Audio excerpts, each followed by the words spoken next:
On today's Locked On Jayhawks, we preview KU's final game of the non-con taking on the Brown Bears before Christmas break.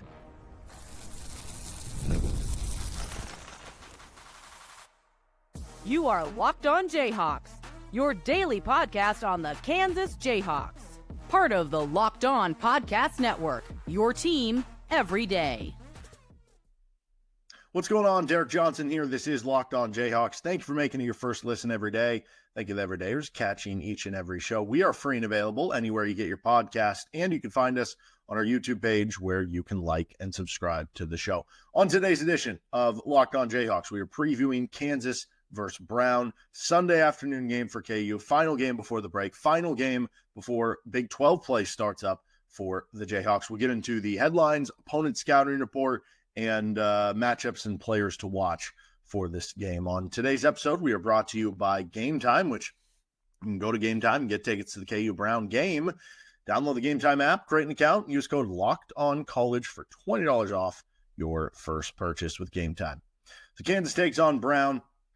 And, the big headline here, this is the final game before the start of Big 12 play. So in theory, it is your final opportunity to tune up before the start of conference play. Obviously, this is a beefed up Big 12 schedule. You have a 20-game league schedule this year as opposed to past years with 18 and before that 16. And for Kansas, we've seen this final game of right before the break be games where have either been closer than you would expect against Ivy League teams, which has kind of been the case the last couple of years. Like really the Harvard one 2 years ago certainly comes to mind. But also we've seen the final game before the break, like the Temple game on the road weirdly comes to mind, some other ones where things didn't go so well. Now, the bad memories tend to stick in your mind more than the good memories. I remember looking at this last year and like the winning percentage was still really good for Kansas in the final game before the break. But we have seen it before where Kansas is, maybe you're overlooking the opponent. Ivy League tends to have some good schools. You're playing the ones that are near the top. Maybe you're focused a bit on Christmas break, right? And the game ends up being, 70-64, or 64-58 or something. It's a 4-point game, a 6-point game at the under 8 timeout or the under 4 timeout. You have to kind of pull away late and make those winning plays down the stretch. So would it surprise me if that had to happen in this game? No, it would not. The opponent scouting report in this one, Brown comes in at 7-3 on the season.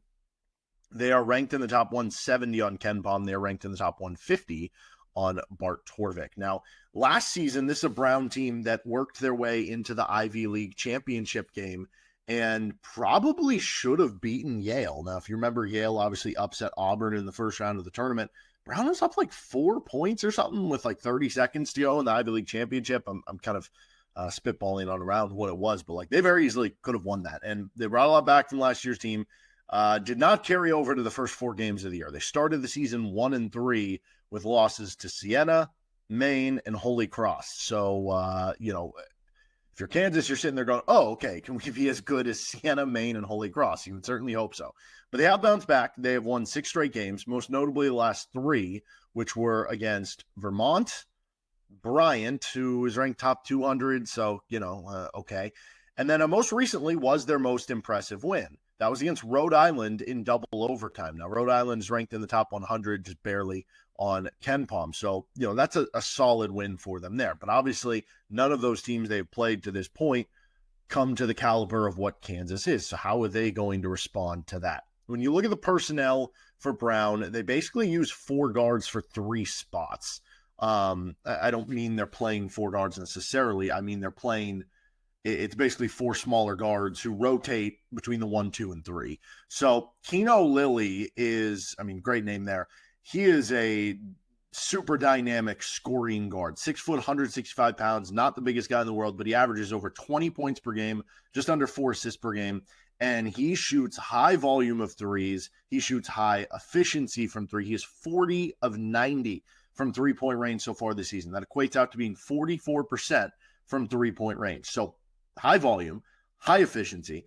Just to show you how high volume that is, 93-point attempts from one player. Zeke Mayo and Rylan Griffin, who are KU's top 2, mind you, in 3-point attempts, have less than that combined. So this guy shoots a lot of threes, and he makes them at a very high clip. They also have another small guard, 6 foot 155, Freshman Jeremiah Jenkins, he's kind of struggled to shoot the ball early in his career. He's had to play more because of Alexander Lesbert, who's kind of a knockdown three-point shooter, 40% from three over the season. He has not played in the last 5 games. I don't know what his status is coming into this one. If he does play, that's another shooter you have to kind of worry about. But that is something that maybe you can exploit on your offensive end, that they do have smaller guards. Can you post them up or take them to the inside? They also have a 6'4" guard in Malcolm Risby Jefferson. He's kind of a glue guy, not a huge three-point shooter, but does a lot of little things. And then they have a 6'3" guard, Lindell Arold. He is going to kind of play throughout the guard lineup. As far as the wings and the forward more types, they have Aaron Cooley, who is 6'5". He'll occupy the 4. And he goes for 13 points, 7.5 rebounds per game, shooting 50% from the floor, 36% from three. So he is just a really good player. I feel good for KU that you're going to have KJ Adams on him, who's been really good defensively. And, Cooley at 6'5", I don't know that he's going to have as good of an advantage as, what you're going to have in this game and in some of the other games that he's had having to go against KJ Adams. Then you look at their center. That has been... It depends. There's really 3 guys they're using. So Landon Lewis is a 6'7", 215-pounder. And he will play the 4. He'll also play the 5, right? Sometimes they play small ball with Cooley at the 4, Lewis at the 5. Sometimes they'll play Cooley at the 3, Lewis at the 4, and maybe play center at the 5, or one of those guys is out. But Lewis has been a really good player too. 15 points per game, 7.4 rebounds, 2 blocks, and a steal per game. He's shooting 65% from the floor. The good news for KU, you might be thinking, oh no, small ball 5, what issues is that going to cause for KU on the defensive end? Even though he does play a small ball 5 at times, he doesn't shoot threes. So I don't know how great of a matchup it's going to be for him, giving up all that height and size to Hunter Dickinson and Flory Badunga. They do rotate in Famara Dabo. He is a 6'8", 225-pound center, over 4 rebounds per game, almost 2 blocks per game, which is really impressive considering he's doing those in 14 minutes per game. If he's averaging 28 minutes, he'd be on pace for nearly 4 blocks per game. He's been a really good defender. And then Wyatt DeGraff, he is 6'10", 225. He represents their tallest player in the rotation at the center position. So those will be a little tougher matchups, I think, on the offensive end. But even then, KU still has the height advantage for like Hunter Dickinson. What they've done well so far this season for Brown. Well, they played a very slow tempo. That is something that they're going to try to, slow this one down a little bit for Kansas. Can you get out and transition a little bit more? But you look at it, Brown has shot the ball very well in really all facets. Top 100 in the NCAA in 2-point percentage offense, top 100 in 3-point percentage offense.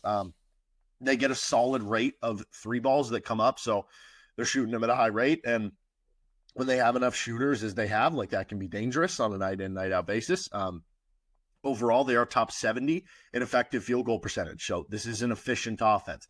Defensively, they have one of the top rates of preventing 3-point shots against them. So you would imagine for a Kansas team that hasn't taken a ton of threes this season, and for a team that doesn't typically give them up, does that mean that Kansas is only going to launch up like 15 threes in this game? Or does Brown, is that a strategic thing for Brown where they're going to actually say in this game, no, we want you to shoot more threes and we're cool with living with the result? I think that'll be really interesting to see how they approach it from that standpoint. But they are top 50 2-point defense so far. They have a top 40 block rate nationally, and they don't send teams to the free throw line very much. So they do a very good job of staying vertical, of blocking shots, of preventing shots at the rim. But you go back to the schedule, and let's get into the things they haven't done as well. Right now, they are just 347th in average height, according to KenPom. So, it's one thing to do that against the schedule that ranks in the 300s, which it currently does for Brown.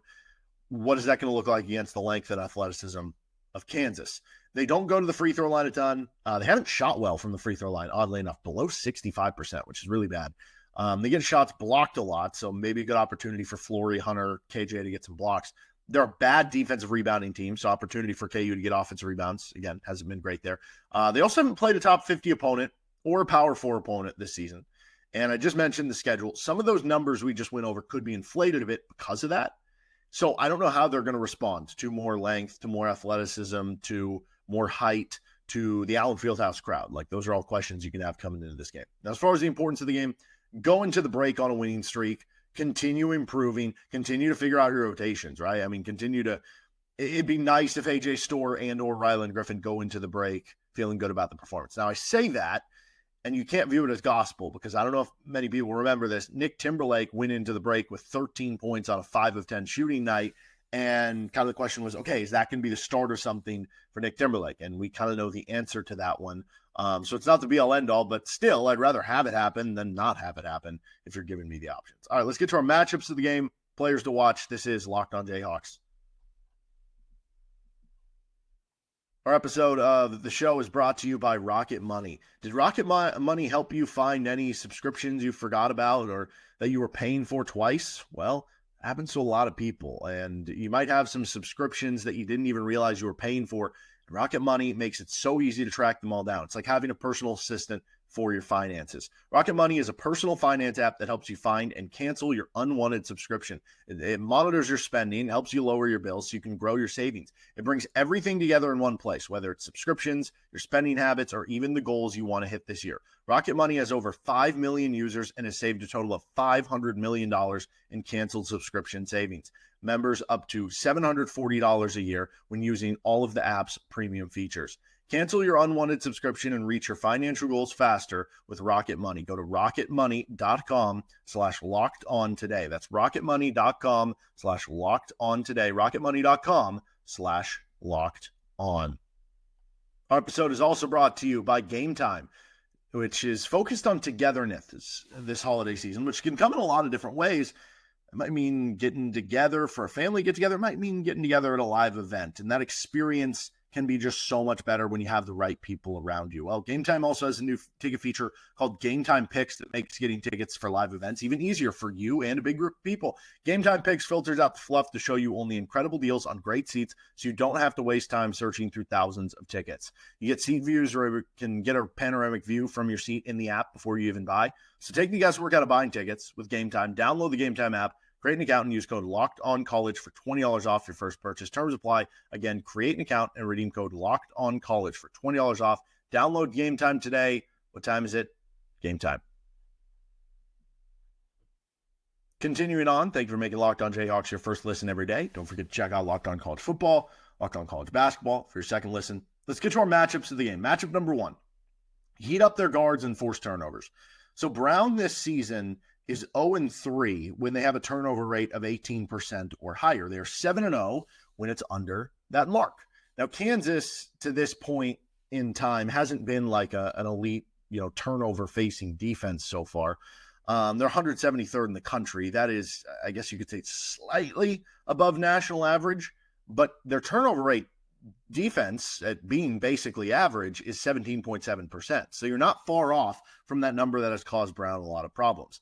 Brown's allowing 13 points off turnovers per game. That is right around what KU averages on their end. So both of those are around average nationally too. And when I look at it, Brown has these smaller guards. Can you get lengthy players on them that is basically causing them trouble, putting them in a hedged ball screen with high hand, putting them in a double that they throw the ball away because they're facing a team that is bigger and quicker.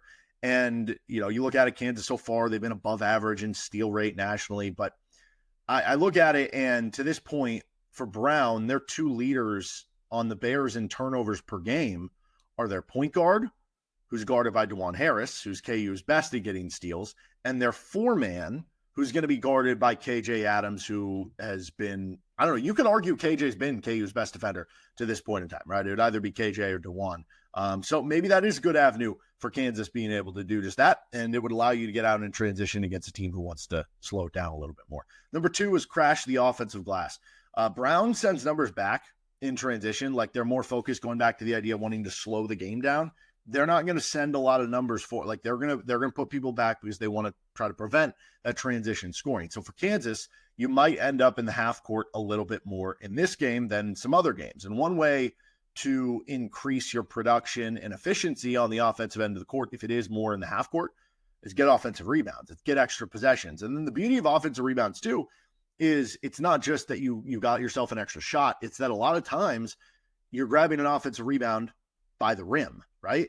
And it's almost like, I don't know, sometimes there's only so much you can do with passing the ball into the post. Well, if you get an offensive rebound, you basically have already completed that pass into the post. And so Kansas hasn't been very good here in terms of offensive rebounding this season or last season, but Brown is way smaller than them. Brown is Also giving up 12 second chance points per game, which when factored into the slow tempo, if you view it from a perspective of the percentage of opposing points they allow coming via second chance points, that might sound complicated, but just view it this way. If Brown is giving up 70 points, and I forget the number I just said, 12 second chance, and 12 of those 70 are coming by second chance points, you would just divide 12 by 70. The percentage of points they are allowing coming from second chance points. If you view it that way, Brown only ranks in the 12th percentile nationally. So 88% of college basketball is better than Brown at avoiding turnover or avoiding second chance points. I just completely made that sound more complicated.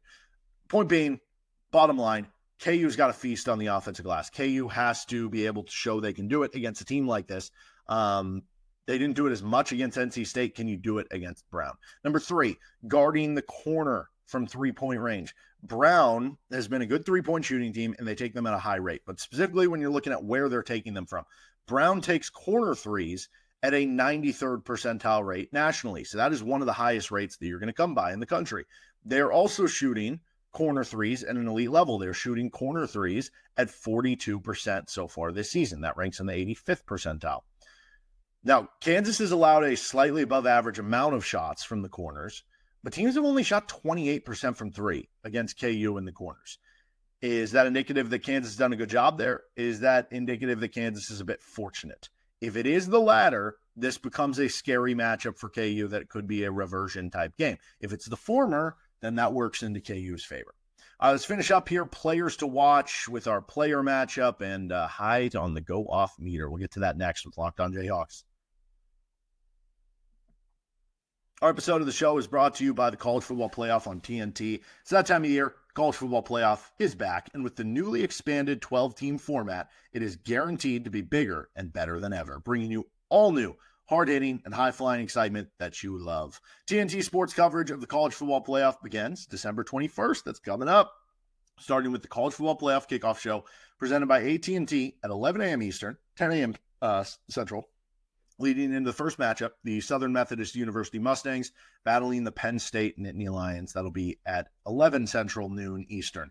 Then the Clemson Tigers look to upset the Texas Longhorns in a showdown at 4 Eastern, 3 Central. Don't miss a moment of any of the action. Watch the College Football Playoff presented by Allstate live on TNT, True TV, TBS, and Max. All right, thank you again. And so I don't know when we'll have a recap episode of the KU Brown. I am going out of town for a little bit for Christmas. I'm going to try to get some episodes up for next week for some of the days. I don't think we'll have an episode on Christmas Eve or Christmas Day, but we'll try to get some like evergreen type content, some fun stuff up for next week. So we'll still have stuff coming out during the holiday week to get you through. If you're traveling, it'll give you something to listen to, but we will try our best on some of the game recaps, and then we'll be back the week after that in full force. Okay, player matchups here. Let's go with our matchup of the game being DeJuan Harris versus Kino Lilly.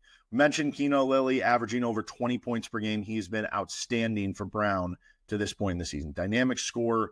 And I think the biggest thing for DeJuan in this game, how he can have the biggest impact, is going to be on the defensive end of the court. And the big thing here, can you hold him to taking mid-range shots? Because Lilly has shot threes, obviously, very well. He's shooting 44% on a very high volume of threes this season. Can you chase him off the three-point line? He's also shot floaters really well, which makes him a tough guard because you chase him off the line, and then he drives in, and then you're thinking, oh, there's this tiny guard. He's not going to finish at the rim. Boom, he pops up a floater, so he doesn't have to do either, right? He shot both of those really well. If you can make him more of a mid-range shooter, he has not shot those well. He's also been prone to turnovers, almost 3 turnovers per game. But, this is still going to be a tough matchup for DeJuan Harris. He's getting over 20 points per game on a team with a slow pace.